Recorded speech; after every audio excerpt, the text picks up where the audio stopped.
We're checking with Congressman Tim Walberg this morning for things happening in Washington, D.C., things happening internationally. And can Donald Trump just knock it off? Lake America? Really? Does that make any sense at all? Again, some of the stuff they says doesn't make any sense at all, but throws it out there that we're changing Lake Ontario to Lake America. In fact, there's actually an executive order to do that.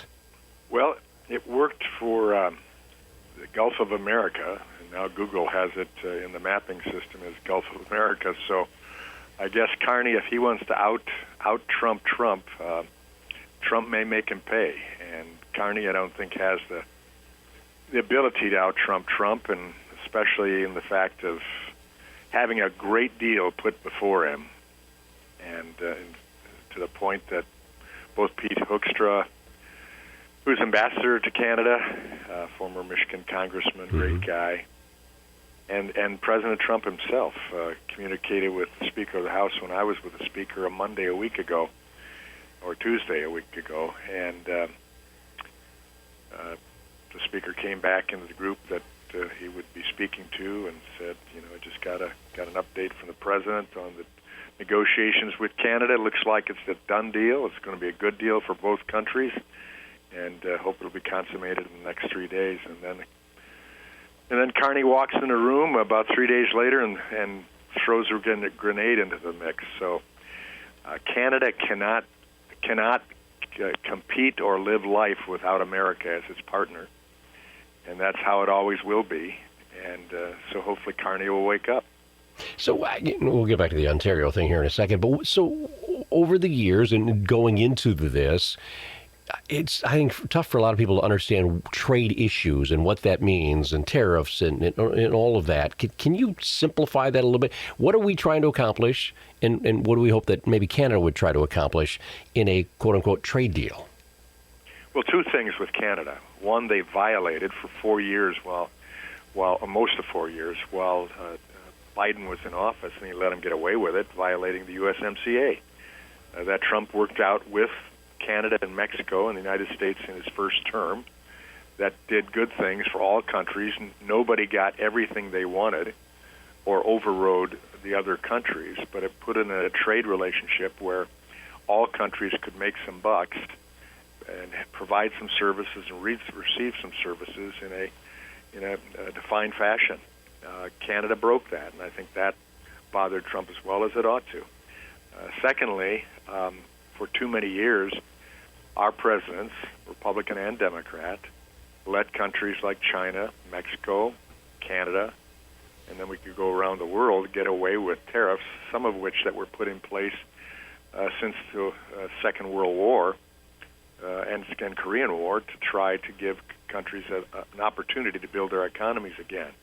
And America, the big country, gracious country, compassionate country, giving country, let them have those special deals. But it wasn't supposed to be forever, but it became forever. And so the president came in and said, number one, I want to return business to the United States. I want manufacturing to come back here. They're leaving because there are lower tax rates and tariff rates in other countries, and I don't want that to happen. So he did a number of things in trying to bring businesses back, give them special benefits if they did return, tax benefits, and has been working on the tariffs to bring them in line. I don't think any place in the world has the president and his negotiating team said we're going to do it dollar for dollar. We'll end up still paying more tariffs than you, but it'll be a huge difference in the separation that we've had before. And that's what's going on with Canada. And so now Canada's saying, well, nuts with you. We're gonna match you dollar for dollar for tariffs. I don't think it's going to work out well for Canada, especially when you think of the amount of petroleum that we send their way through Line 5, the propane that they're going to need for their winter to heat homes in Canada. I think it's just a matter of time, and I hope it's not Carney trying to influence the coming midterm elections against Trump by making this kerfuffle happen at this point in time. Talking to Congressman Tim Walberg. A lot of folks very anxious in the agriculture business too. Obviously, input costs, and a lot of that was happening in the Strait of Hormuz. And are we getting what we need from there at fair prices for farmers?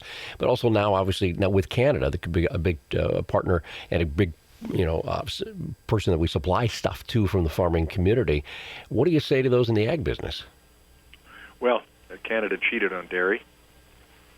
We have our problem as a result of the droughts that were happening out west, and the screw worm that impacted our herds, and that took us down in numbers. And it takes, I'm told, 3 to 5 years to reinstate a herd at past levels, and so that takes time.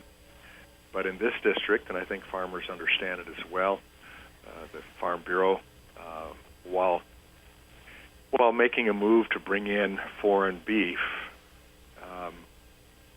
causes concerns because it will hold prices down when our own cattle farmers need the prices up to start their herds developing again at the level and pace they want. Yet on the other side of the ledger, as a member of Congress and representing a district, I got a lot more people that want, for this coming Labor Day, they want cheaper hamburger for their cookouts and steaks. So you have that, and Trump has to almost have the sword of Solomon to make that cut, to say we want the consumer to benefit.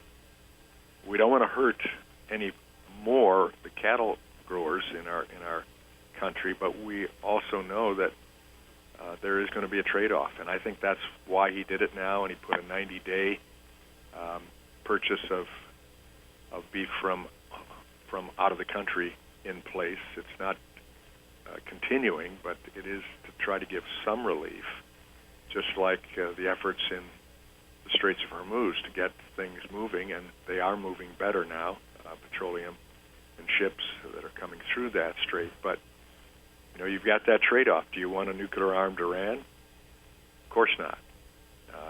Do you want high oil prices and gas prices? No.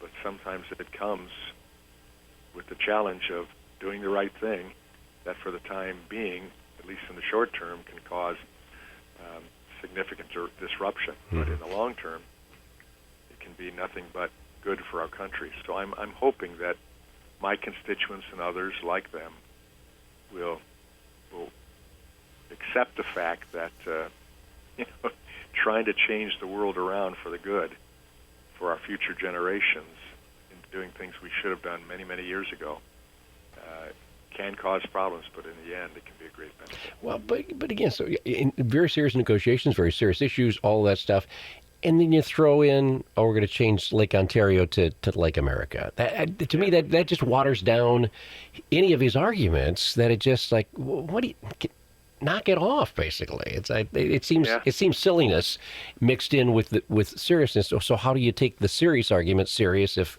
that gets thrown in? Well, there's personalities that go on that, and I think behind the scenes, Carney has been just as bad. I mean, who would have thunk, as they say, that a leader of a country that needs America would take a whack at Trump in this way, with the negotiations going on behind the scenes that were successful, and Carney throws it in. So I'd say to your listeners, don't just pick on Trump. That's his personality. That's how he's going to be. But the policy has worked. If you look at even our economy right now, it is strong. And our gas prices are less than what Biden's gas prices were. And his was simply because we put masks on and got stuck in COVID. This is dealing with an existential threat of war that would be nuclear, coming from a crazy group of people leading Iran. And so I think you got to accept the personality with this president, but the policies have been solid and have worked well and continue to work well. And the only thing is the national media not being willing to talk about the policies of the stock market and the inflation down, significantly down. 3.3% last week on the core inflation, 9.1% during Biden, got that high. never got that high under Trump, and he's dealing with all the mess that Biden left with him as well. And courts and Chuck Schumer in the Senate are slowing the progress down, but we're still having great progress. One big, beautiful bill. Talk to the waitresses and waiters who don't pay tax on tips. Talk to the overtime workers out there in manufacturing and law enforcement, etc., that don't pay tax on overtime and had $7,000 more in their pocket as a result of that this last year. Talk about the rest of us that didn't have a 27% tax increase that all my colleagues in the Michigan delegation in the House and the Senate voted against. They voted for the tax increase. And so that's the stuff we have to deal with. And I think Trump, who's a deal maker, gets frustrated at times, and he does things like the Lake America. It might be better Lake Niagara. That would keep both countries happy. But nonetheless, the end results are what we're looking at. And Carney is just as stupid in what he's done. If you have to classify stupidity of words or action, and Carney can't live this out, and that's why I think it's just an attack trying to hurt Trump in the midterms. Right. And that's stupid. That's stupid, and it shouldn't be done by a country that needs us more than we need them. All right, Tim. Thanks for your honesty, I guess, and and a long discussion here.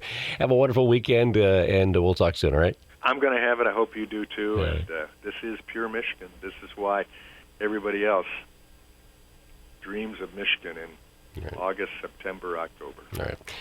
It's Congressman Tim Walberg this morning.